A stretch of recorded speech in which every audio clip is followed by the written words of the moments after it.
పార్టీకి బాగా సూట్ అవుతుంది అధ్యక్ష. ఎన్నికల ముందు మార్పు పేరిట వాగ్దానాలు ఇచ్చారు, ఎన్నికలయ్యాక ఆ వాగ్దానాలను ఏమార్చారు. సింపుల్గా స్ట్రైట్గా చెప్పాలంటే అధ్యక్ష, ఎన్నికల ముందు ఏమన్నారు? ఎల్ఆర్ఎస్ వద్దు, నో ఎల్ఆర్ఎస్ నో బీఆర్ఎస్ అన్నారు. ఎల్ఆర్ఎస్ ఉచితంగా చేస్తామన్నారు. కానీ ఇప్పుడు ఏమంటున్నారంటే ముక్కుబిండి ఎల్ఆర్ఎస్ వసూలు చేస్తాం, ఎల్ఆర్ఎస్ కట్టాల్సిందే అని ఇలా పేద ప్రజల రక్త మాంసాలు పీల్చి ఇలా ఎల్ఆర్ఎస్ ను వసూలు చేస్తా ఉన్నారు.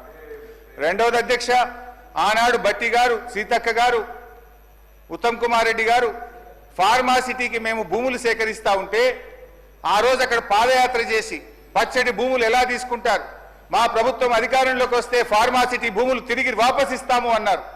ఈ రోజు ఏమంటున్నారు అధ్యక్ష? ఇంకా 14,000 లాక్కుంటాం, ఈ 16,000 ఇచ్చులేదు కానీ ఇంకా 14,000 లాక్కుంటామని చెప్పి బలవంతంగా ఇలా రైతుల నుంచి భూములు సేకరించి ఆ ఫార్మాసిటీ పేరును అందంగా ఫ్యూచర్ సిటీ అని చెప్పి పెట్టి ఇలా తిరిగి భూములు లాక్కుంటున్నారు.